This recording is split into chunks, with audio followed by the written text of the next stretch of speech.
Yeah, I got it.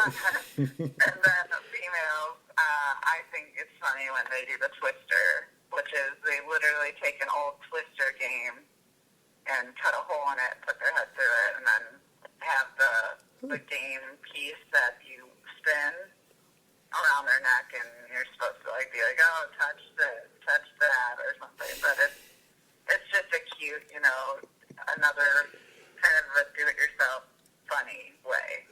So one night stand male, twister for female. That's my number.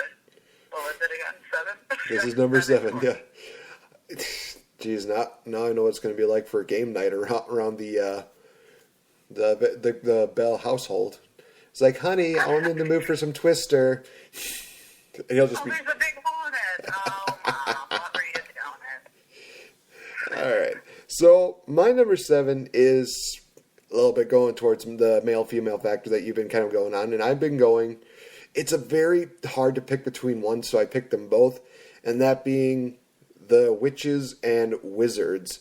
Now, of course, when it comes to witches, I could be talking about, the older witches, like, of course, Wicked Witch of the West from Wizard of Oz, or I could be talking about some of the other witches that have come out through, like, say, Harry Potter or something else that could have that. And, of course, wizards, you talk about, of course, Lord of the Rings and Harry Potter, of course.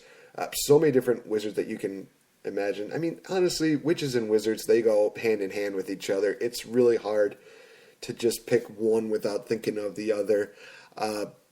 Best, example of that would obviously go into a movie that we talked about a few weeks ago was Sword in the Stone. I mean, the wizard battle between Merlin and Madame Mim. I'm thinking to myself, it's hard to imagine a movie with a wizard not having a witch and a witch not having a wizard behind it. It's just one of those things that they go hand in hand with each other. So obviously I went the route of picking both. So wizards and witches are my pick for 7.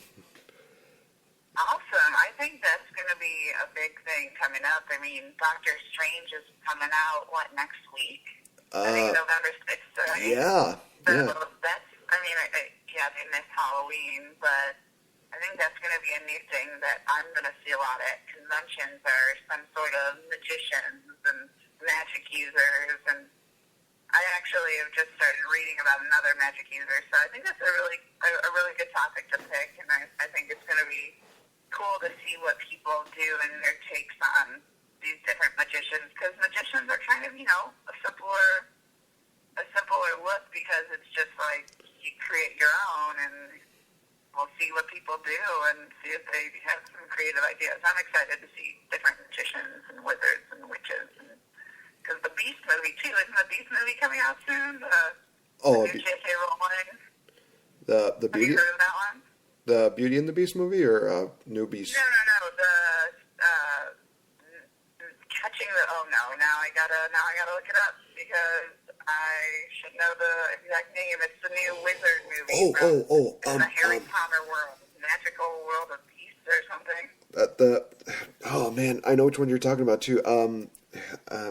Mystical beasts, mystical creatures. I know which one you're talking about. Oh man. Yeah, Fantastic Beasts. Fantastic Beasts. There we go. And where to find them. Yeah, I love that whole thing. That's coming out. Let's see, because that's another one that's going to have a whole slew of, fans that want to dress up as Fantastic Beasts. I think that's coming out next year, if I'm not mistaken. Nope, November 18th. November 18th. Oh, wow. So in a couple weeks. There's just magic happening in November. Jeez Louise. So, and I know Doctor Strange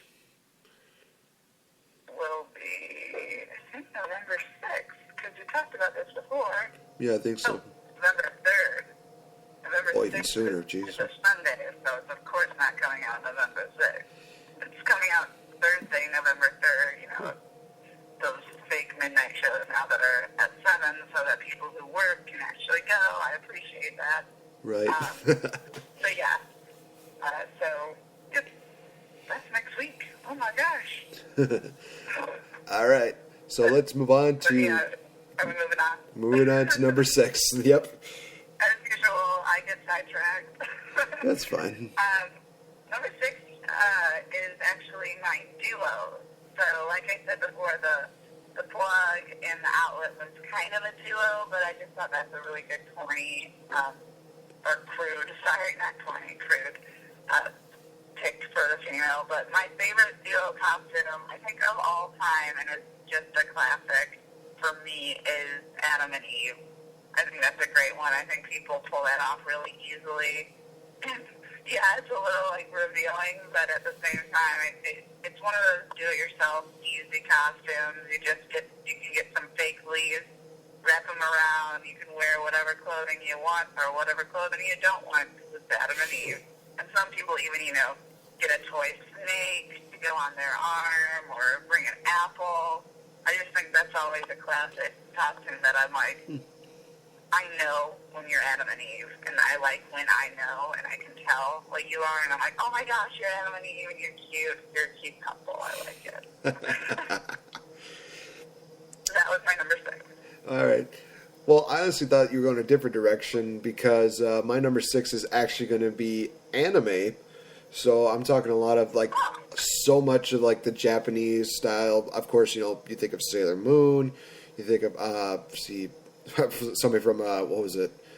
Grand Theft Auto 5, Princess Robot Bubblegum. So many of the Japanese, Chinese, so many of the different anime deals that everybody can go through. It's just such a huge impact on pop culture, not only this generation, but in so many generations before. It's hard to not put anime on that list because you think about, animation, you think about anime from Japan.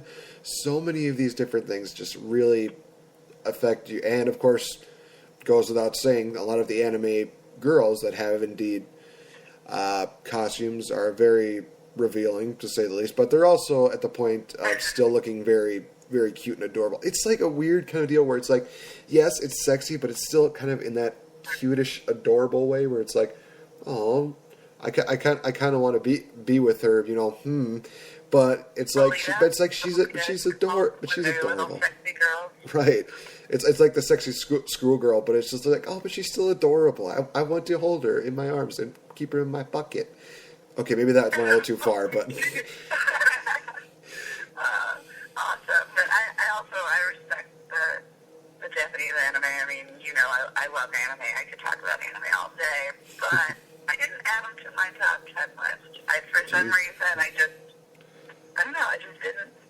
When I think of Halloween, when I think of conventions, I 110%. I'm like, oh, there's definitely going to be anime here. But it's really rare for me to see out on the streets, just trick-or-treating anime. So that it would be refreshing. I would like to see some more, but usually I feel like I just see them at conventions. Womp womp. Right. But okay, up to top 5. Top 5. I think. All right, and I had to for number 5. I wanted to start off strong, and these are my 2 male and female top picks for classics. That whenever I see them, I'm just like, oh, I love you. I love that you chose this. And I feel like they've lasted throughout the ages. They've lasted decades. So I chose for male is Beetlejuice.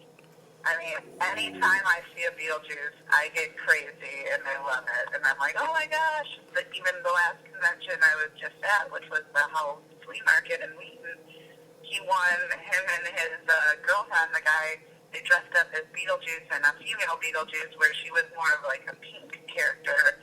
And it was awesome. And they won Best in Show. And maybe it was because I was a judge and I was a little biased. I don't know. But they just did, they did the whole performance. And I pick classic and Beetlejuice as my classic. But I do like when people do the, a little bit of a show with it. Mm-hmm. Like the girl called Beetlejuice 3 times. He popped up and he was doing the Beetlejuice thing, showtime.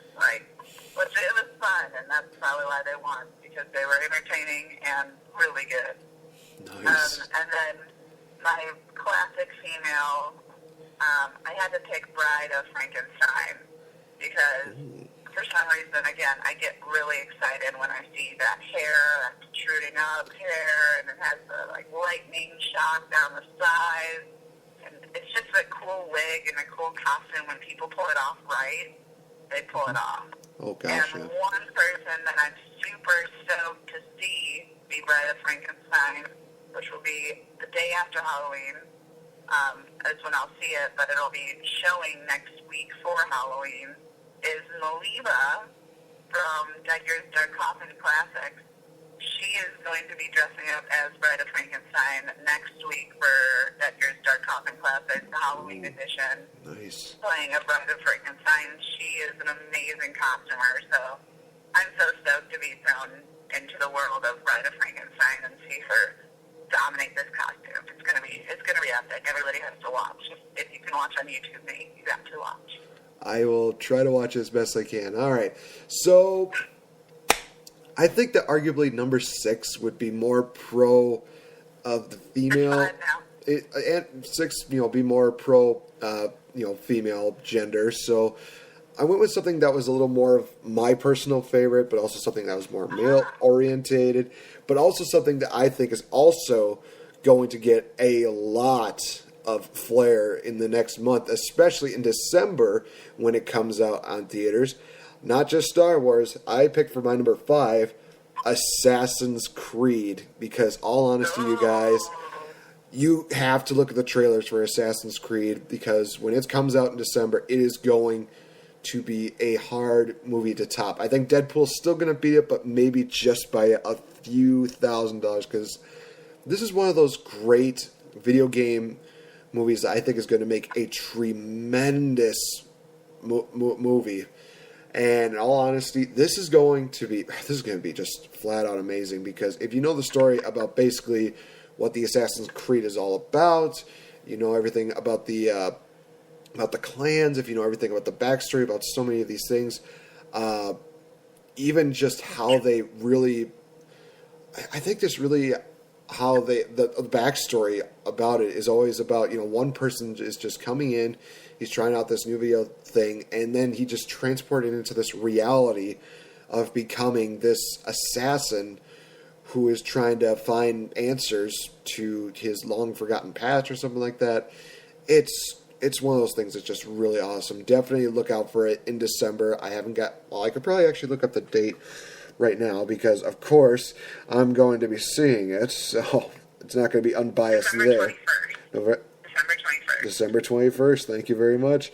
I am looking forward to seeing that. I am looking forward to seeing the new Star Wars, but I have to get through the like I said, I have to really get through Star Wars first to get to Assassin's Creed, so I'm still looking forward to what's going to happen. But that is my number 5, so more male-dominated, but at the same time, females can pull it off. I can see it definitely happening. Yeah, and like you said, this movie is going to be awesome. Like, Michael Fassbender, Magneto from, all the X-Men movies, is the main character, and I don't know, he just always pulls me in. He's so intense in everything that he's in. And, like, Magneto and all the X-Men movies, I'm like, oh my gosh, he's so intense. Like, I can't wait for him to have basically his starring role and take that Assassin's Creed character. And his, like, little accent is just going to add to it. I love it. It's going to be awesome. Oh, boy. So now moving on to number 4. We're at number 4, number 4. Yeah, number 4 is my favorite number of all time. So I had to put superheroes on number 4 for me. So my favorite number 4 classic superheroes to do, and they got to do it right. It's for male is Batman. I love a good Batman outfit, like a bat suit. Like when guys do it up and do a crazy bat suit that has all the gadgets and the cool stuff. I don't know. I don't think any other superhero, like costume-wise, could beat Batman.